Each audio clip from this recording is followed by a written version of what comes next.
Goeiemôre, good morning. Dis nou tyd vir jou sport en aan my regterkant teen 'n allermintige 6 voet en met die gewig van ten minste 2 en 'n kwart karakoolskape.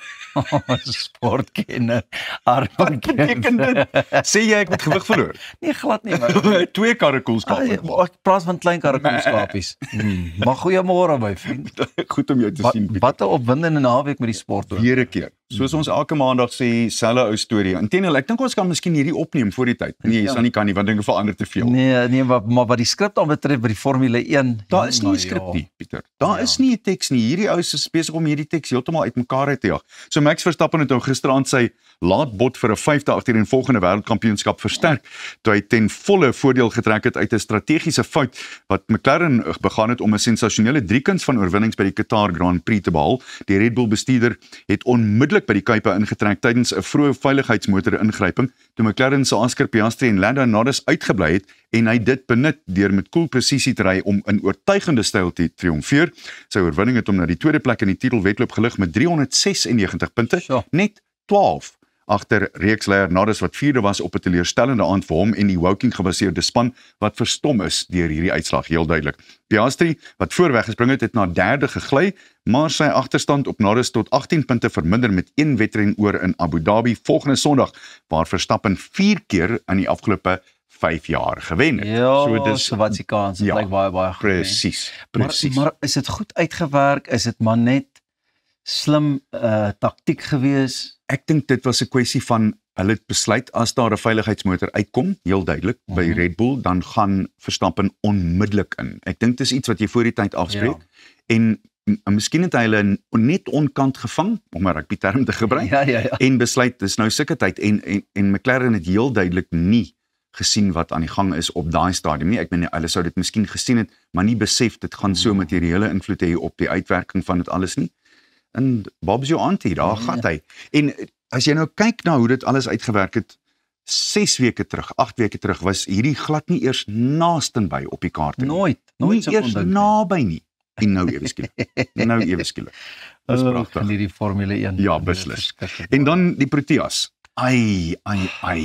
Van die highs na die lows. Ja, Virat Kohli het nou gister bewys dat daar nog baie oor is in sy loopbaan met 'n verstommende beurt van 135 lopies van 120 balle om Indië na uitdagende 349-8 te neem en 'n oorwinning met 17 lopies te lei in die eerste van 3 eendag internasionale wedstryde. Marco Jansen het homself 70 lopies van slegs 39 balle geslaan en aan die einde Colin Bosch 67 van 51 gemoker in antwoord op die toeriste om die toeriste te laat met 'n bietjie onverwagte hoop. Maar die berg was te styl en Suid-Afrika is vir 332 lopies in 49/2 balbeurte uitgebal. Maar soos ons daar kon sien, ons was vroeg in die moeilikheid. Ja. Maar luister hierna, Pieter. Kohli se 52ste 100-tal.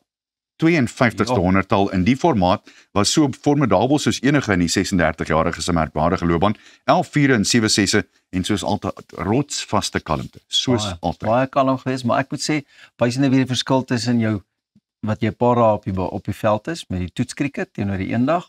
Is so. Dit wys jy. En ek dink, die ouens is ook nou al vir 'n rukkie lank weg. Ek maak nie verskonings nie.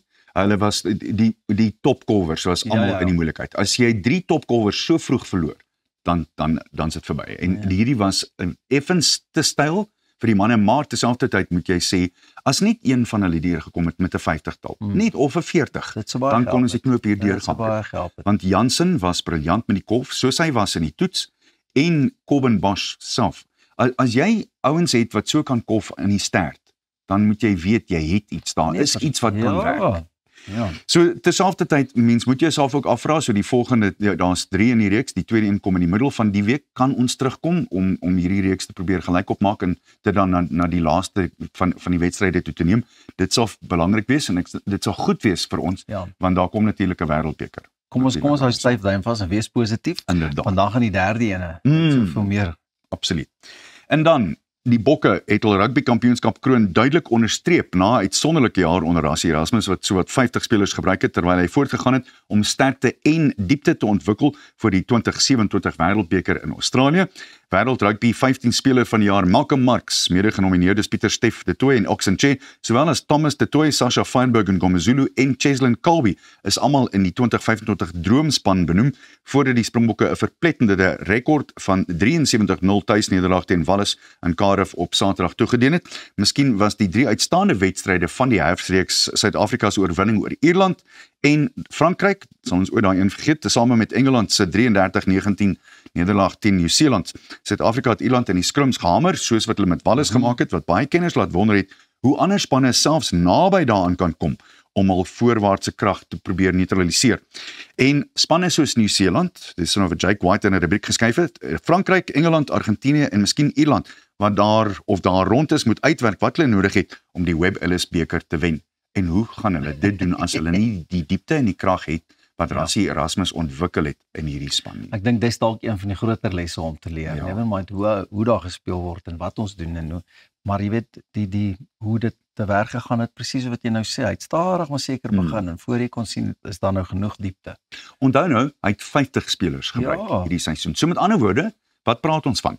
Ja, ons het 3 spanne. 3 volspanne, 3 wêreldspanne wat almal in die Engelse, vergewe die Engelse term, but like for like, they almost exactly the same.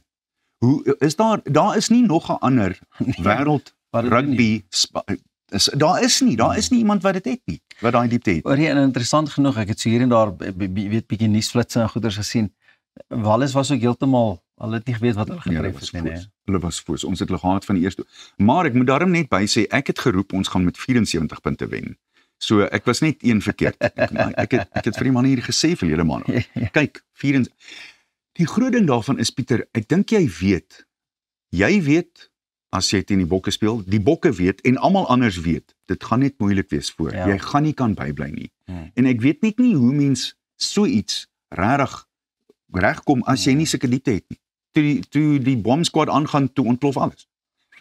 En hulle het ook al 'n paar keer van die ander spanne so met 'n bomb squad probeer voor 'n dag kom, maar dan gebeur daar niks. Want hulle het nie die diepte nie, dis die verskil. Dis soos om Wimbuks patrone in 'n 308 boks te laai. jy kom met 'n popkan en ons het al gebeur. Nou ja, Annie, baie dankie. Altyd lekker vir die sport. Ons sal ook sien hoe die dinge uitwerk wat hierdie week aanbetref vir die res van die sportgebeure en so aan. Maar vir die beste in die sport en ook jou geldsaake net hierna moet jy hier by ons kuier op Goeiemôre, Good Morning. Tuis is net hierna reg om vir ons te sê van die wats, die moets en die moenies oor jou geldsaake.